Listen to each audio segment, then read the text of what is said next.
May 2012. The sun barely touched the jagged peaks surrounding Everest Base Camp, yet the excitement was electric. Among the sea of climbers preparing for their ascent was Shriya Shah-Klorfine, a determined Canadian woman whose love for Everest had started as a 9-year-old girl flying over the mountain in a helicopter with her father. That early encounter had planted a seed, a dream that would grow relentlessly over decades. Shriya wasn't an experienced mountaineer. She hadn't climbed major peaks before Everest, and her preparation, though diligent, was limited mostly to indoor gyms and smaller treks. Yet the passion that fueled her steps was undeniable. Every dollar she raised, every hour she trained, and every sacrifice she made brought her closer to the summit. She believed in the power of persistence, and in her mind, the mountain was not a threat but a challenge to be met head-on. Her journey was not just a climb, it was a personal mission. She carried with her the hopes of achieving a childhood dream, proving to herself that determination could conquer almost any obstacle. But Everest is a harsh teacher. The mountain is merciless to overconfidence, and experience is often the difference between life and death. As she joined the expedition led by a relatively new guiding company, her inexperience and ambitious goals would soon collide. With the unforgiving environment of the death zone, Sherpas warned her, urging caution and adherence to safety protocols. But Shriya's focus on reaching the summit was unyielding. Every climber at base camp could sense it. Her resolve was unwavering. Yet the mountain cares little for resolve. Before we follow Shriya into the perilous upper slopes, take a moment to subscribe to Ben Stories. We bring the world's most extreme adventures to life, the courage, the peril, and the humanity behind every daring ascent. Let's discover together how dreams can inspire greatness and sometimes tragic consequences. Shriya Shah-Klorfine stepped off the helicopter and onto the dusty, windswept plains of Everest Base Camp, her heart pounding with a mixture of excitement and anxiety. Around her, the camp buzzed with climbers adjusting their gear, checking oxygen bottles, and huddling around cooking stoves for warmth. The jagged silhouette of the Himalayas stretched into the sky, an awe-inspiring but dangerous playground. She had spent months preparing for this moment, yet nothing could fully replicate the reality of 17,600 feet. The air was thin, and every breath felt labored, as though the mountain itself was testing her resolve.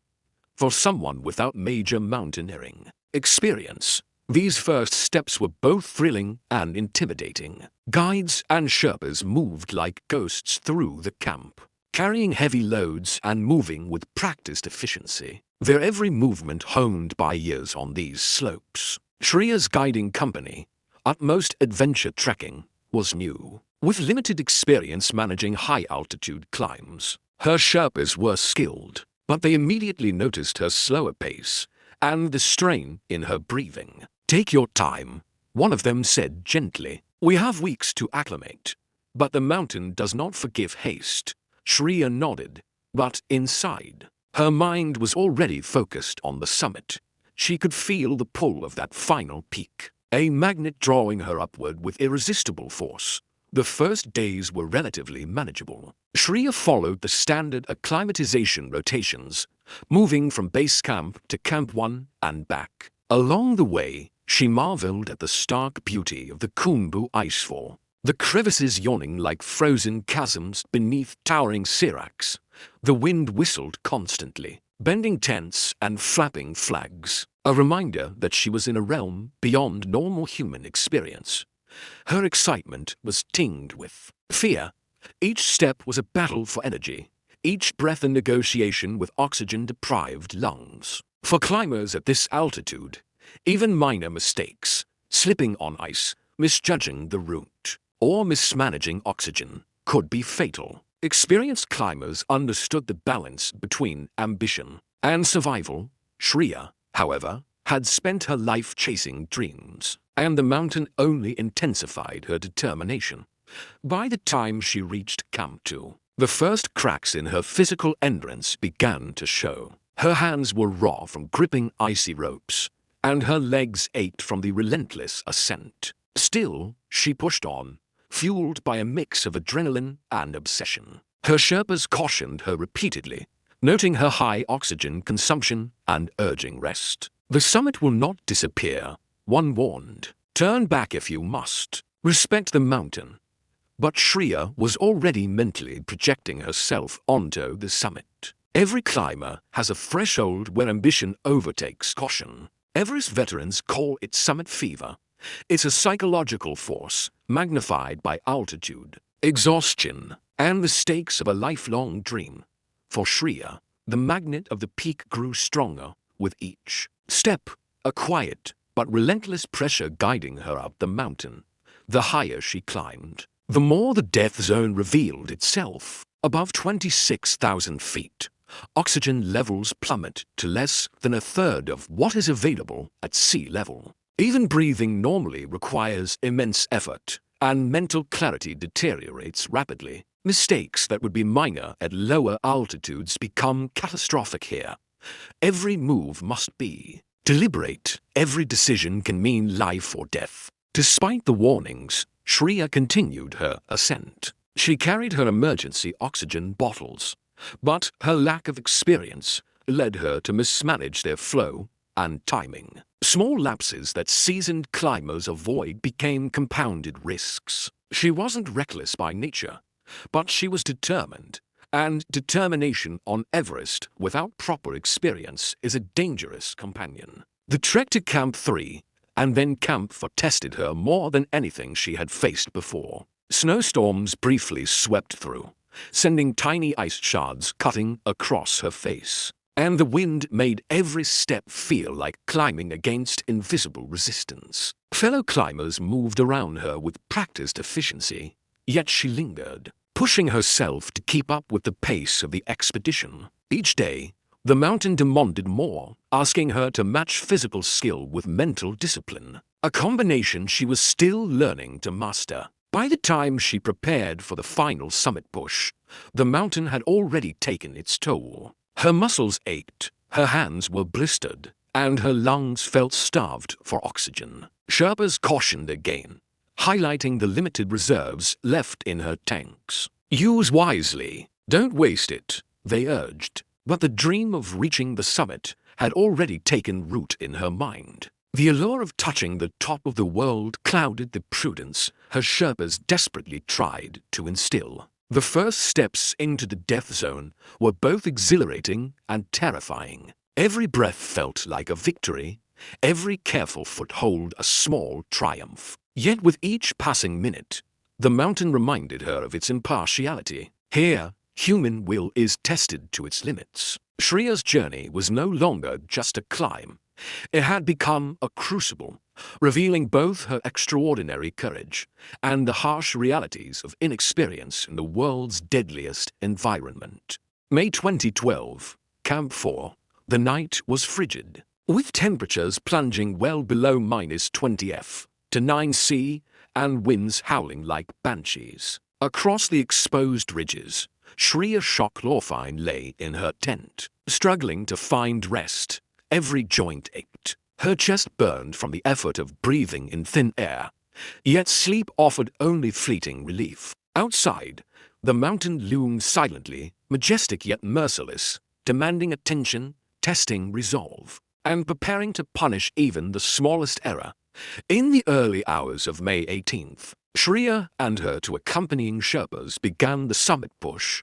The air was razor-thin. Even simple movements felt monumental. Her heart raced not only from exertion, but from anticipation. The culmination of decades of dreaming, planning, and sacrifice. For someone with her limited mountaineering experience, the physical and psychological strain was unprecedented.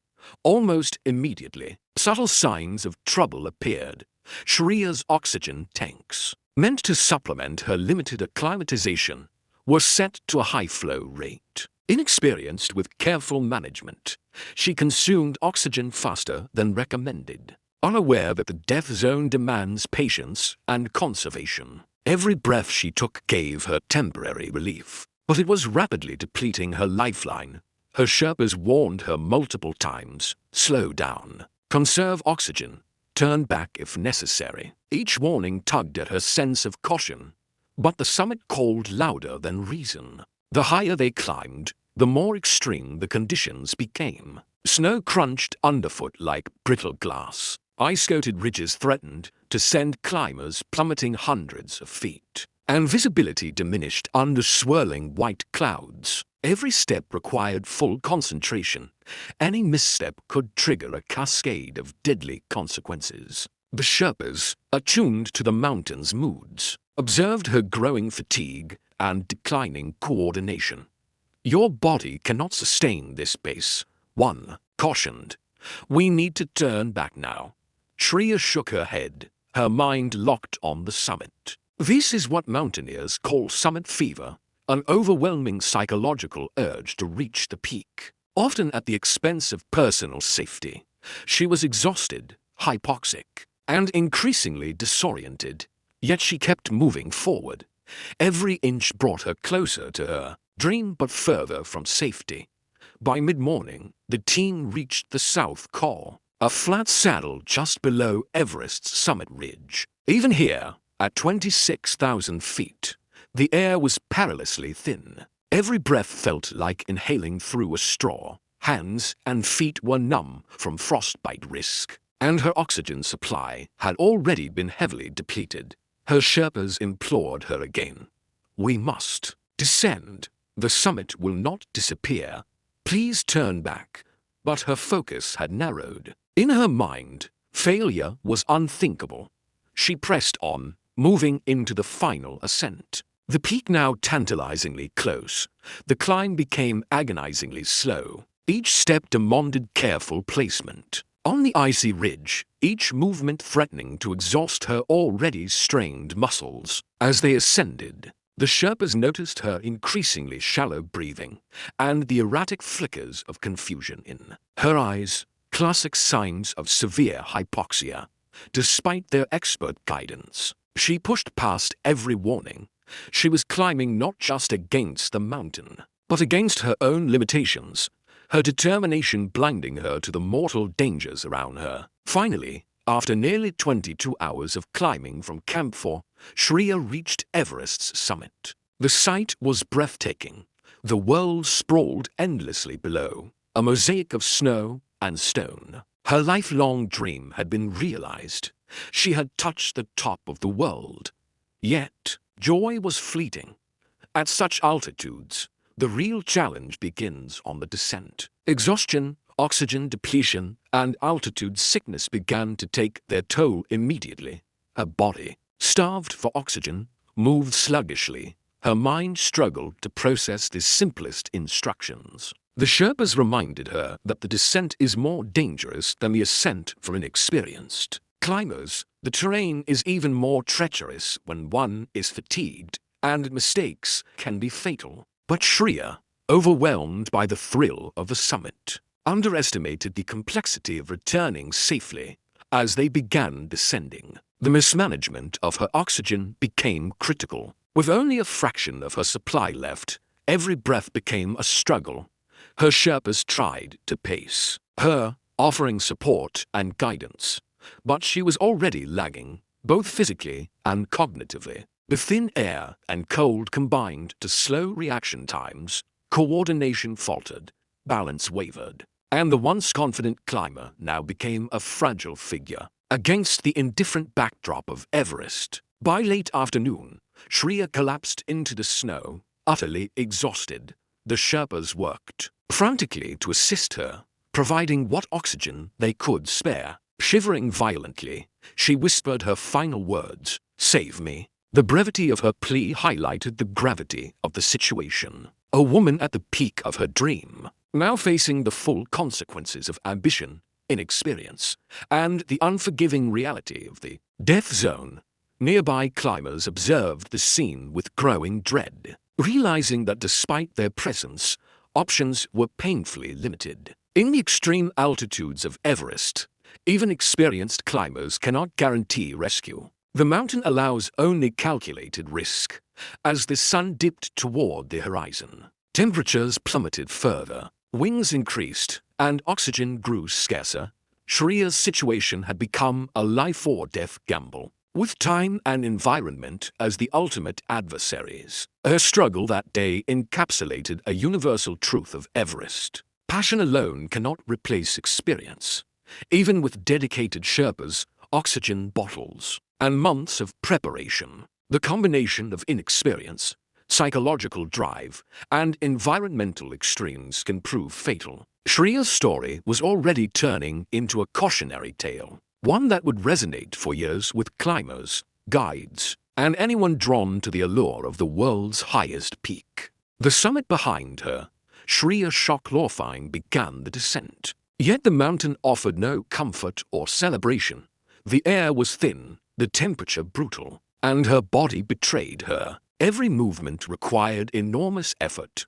Her legs felt like lead, her hands stiffened by frostbite, and her lungs screamed for oxygen. The reality of Everest's death zone hit her fully. Survival here demanded more than determination. It demanded experience, discipline, and humility. Almost immediately, her oxygen supply, already mismanaged during the ascent, began to dwindle. The high flow rate she had used to make the summit possible had drained her emergency bottles faster than anticipated. Her Sherpas attempted to ration their own supplies, but it was already too late. The mountain was now a gauntlet. Each step down could be her last. Shriya struggled to maintain her footing along narrow, icy ridges, where one slip meant a potentially fatal fall. Her vision blurred, and confusion began to cloud her mind. Thoughts became fragmented. She lost track of how long she had been climbing, how far she had descended, or even the basic rhythm of breathing. The symptoms of severe hypoxia were manifesting quickly. Disorientation, poor coordination, and dwindling decision-making abilities. The Sherpas did everything they could to support her, offering oxygen and physical assistance. Yet even with their intervention, the situation worsened. They urged her repeatedly to rest and conserve energy, but her stubborn resolve, the same drive that had brought her to the summit, prevented her from slowing. Time was slipping away. Each minute without sufficient oxygen accelerated the onset of hypothermia and cognitive decline. As they reached the upper slopes near the South Col, Shriya became increasingly incapacitated. The icy wind cut through her layers, numbing her extremities, while the faint light of the late afternoon sun offered little warmth. Her Sherpas guided her, but the terrain required constant attention, balance, and coordination, faculties her body was beginning to betray. She stumbled repeatedly, and each time, the Sherpas had to catch her. At one critical moment, she fell to the snow, utterly exhausted. She could barely speak, and when she did, her voice was weak and trembling. "Save me." Those words, simple yet haunting, echoed the tragic inevitability of the situation. The Sherpas could do no more than try to stabilize her temporarily, aware that staying with her for too long endangered all of them. At such altitudes, attempting a prolonged rescue is often a death sentence. For both the victim and the rescuers, the descent slowed to a crawl. Nearby climbers watched with dread, some frozen in helplessness, knowing that even expert intervention might fail against the combined forces of exhaustion, oxygen deprivation, and extreme cold. The mountain remained impartial, indifferent to human struggle, and every decision was a delicate calculation between hope and survival. Shriya's mismanagement of oxygen was compounded by her inexperience. She had underestimated the physical toll of a prolonged summit push, failed to account for the energy required to descend safely, and lacked the intuitive pacing that veteran climbers develop over years of high altitude experience. Each of these factors alone can be dangerous. Together, they became fatal. As darkness approached, the team faced the grim reality. The conditions were deteriorating rapidly. Temperatures plummeted, The wind grew fierce, and the snow hardened into an icy crust. Every step required immense focus and energy. Yet Shriya was slipping further into hypothermia and oxygen deprivation. Her body could no longer maintain basic function, and mental clarity was fading. Her Sherpas made the heart-wrenching decision to leave her temporarily behind. While seeking additional support and oxygen, in doing so, they faced one of the most difficult choices in high-altitude mountaineering, balancing the survival of one climber against the safety of all others. The decision was not a failure of compassion. It was a necessity dictated by Everest's brutal environment. By nightfall, Shriya's condition had deteriorated to critical levels. Her breathing was shallow, her body trembling uncontrollably, and she was incapable of assisting herself. She had given everything she had, physically, mentally, and emotionally, yet the combination of ambition, inexperience, and environmental extremes had led her to a point where survival was no longer possible. This phase of the climb highlights a universal truth of Everest. Reaching the summit is only half the battle. The descent is often far more dangerous, and it is here that even minor mistakes, miscalculations, or lapses in judgment become life-threatening. For Shriya, every decision, from pushing past Sherpa warnings to mismanaging oxygen, converged into a single, tragic outcome. The mountain had claimed her not as a failure, but as a stark reminder of its unforgiving nature. Everest does not bend for desire, determination, or dreams. It demands respect, preparation, and experience. Shriya's story became a sobering example for climbers worldwide. The death zone spares no one who underestimates it, regardless of their ambition. Night fell on Everest's upper slopes, cloaking the mountain in a chilling darkness. The wind howled relentlessly, and the temperature plunged even further, threatening frostbite and hypothermia. For anyone exposed, Shriya Shah-Klorfine, lying in the snow, was now fighting for every breath. Her body was shutting down, her muscles stiffened, her mind clouded, and her oxygen-depleted lungs barely functioned. The Sherpas around her did everything humanly possible to stabilize her, but resources were limited, and the environment left no room for error. Shriya's eyes flickered open intermittently, revealing fleeting moments of recognition and panic. She whispered weakly, "Save me," a haunting plea that underscored the perilous reality of the death zone. The Sherpas, trained for high-altitude rescue, worked frantically, offering what oxygen they had left, wrapping her in extra layers, and trying to guide her to safer terrain. But every attempt to move her required enormous energy, and each second spent in the extreme cold increased the risk to everyone. Nearby climbers watched helplessly, many understanding that in the death zone, time and distance can turn even the most heroic efforts into tragedy.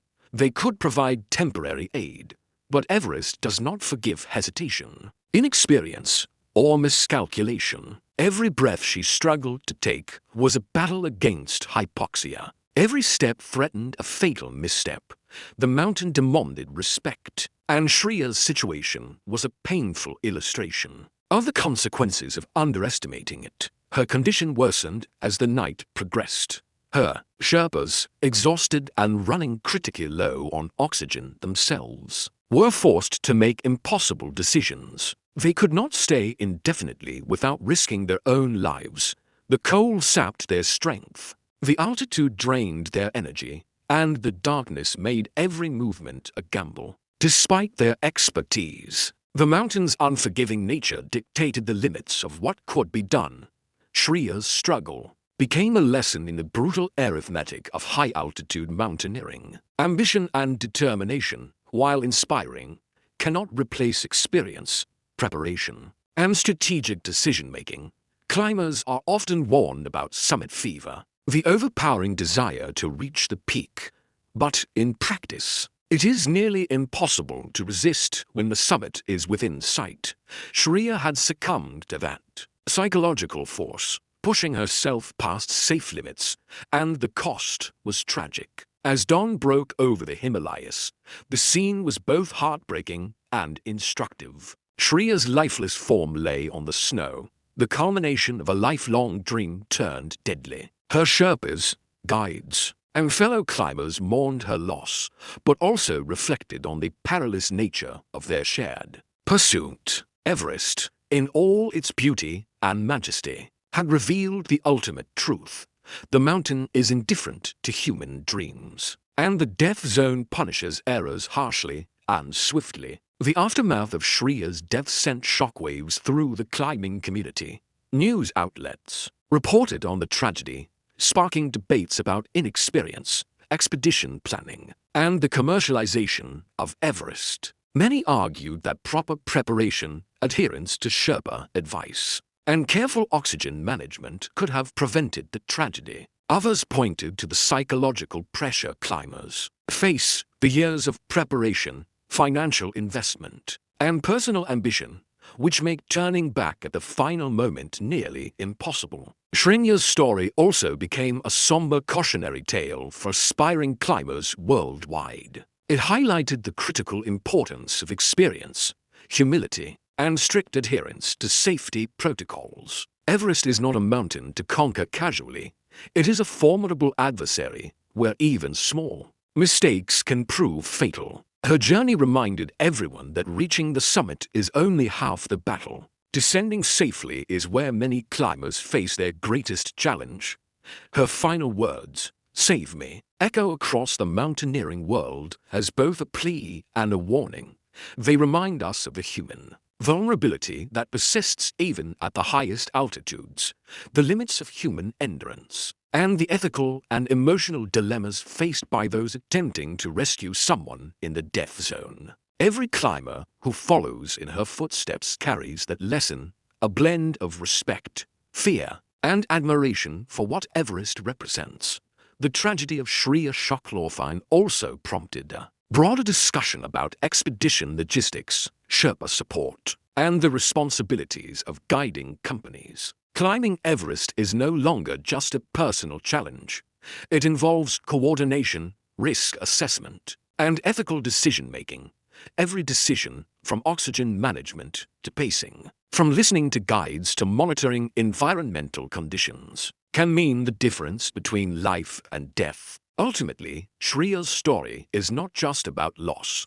It is about courage, ambition, and the human desire to pursue dreams, even against overwhelming odds. It teaches hard lessons about preparation, respect for nature, and the unpredictable realities of extreme environments. For the climbing community and the world at large, her journey is a reminder that passion must be balanced with prudence, and that no summit is worth sacrificing life itself. The story of Shriya Shah-Klorfine is one that lingers long after the headlines fade. It is a story of dreams, determination, and ultimately, tragedy. She had spent her entire life inspired by the mountains, imagining the moment she would stand atop the world's highest peak. Yet, Everest does not reward ambition alone. It tests every climber, physically, mentally, and emotionally, in ways that are unforgiving and absolute. Shriya's final climb was a collision of ambition and inexperience. Her dream had carried her to the summit, but her lack of high-altitude climbing experience and the mismanagement of oxygen turned her triumphant moment into a deadly ordeal. Every step upward required planning, discipline, and respect for the mountain's limits. Every step downward demanded vigilance and endurance far beyond what her body and preparation could sustain. Her struggle reminds us that Everest is not just a physical challenge. It is a relentless teacher of humility. Her story also underscores a sobering reality for anyone drawn to high-altitude climbing. The death zone does not forgive. Decisions that may seem minor in other contexts, miscalculating oxygen, ignoring Sherpa advice, or pushing past safe limits, can have irreversible consequences. Climbers learn over time to read the mountain, to anticipate danger, and to balance the desire for glory with the necessity of survival. Shriya's fate was a harsh reminder. that even the smallest lapse can turn dreams into tragedy. Yet, there is something profoundly human in her story. It is the willingness to pursue a lifelong dream, the courage to face immense challenges, and the passion that drives individuals to test the limits of human endurance. Everest, in its majesty and danger, reflects life itself. It is beautiful, inspiring, and merciless all at once. Shriya Shah-Klorfine's journey teaches us about courage, ambition, and the delicate balance between aspiration and prudence. For those of us watching from below, her story serves as both a warning and an inspiration. It reminds us to chase our dreams with respect and preparation, to understand our limits, and to appreciate the efforts of those who guide, support, and protect us along the way. The mountains demand respect, and in honoring them, we honor the lives and legacies of climbers like Shriya. If you found Shriya's story as gripping and sobering as I did, there's so much more to explore. On Ben Stories, we dive deep into the human stories behind the world's deadliest climbs, the triumphs, the mistakes, and the lessons that echo far beyond the mountains themselves. Every story is real, every detail meticulously researched, and every moment crafted to bring you closer to the extreme edges of human courage. Subscribe to Ben Stories, turn on notifications, and join our community as we uncover the raw, gripping, and sometimes tragic stories from Everest and other mountains. From ambition to survival, from human error to heroism, we bring you the untold stories that will make you see the mountains and the climbers in an entirely new light. Because on Everest, every choice matters, every moment counts, and every story leaves a mark. Don't miss the next chapter. Stay bold, live brave.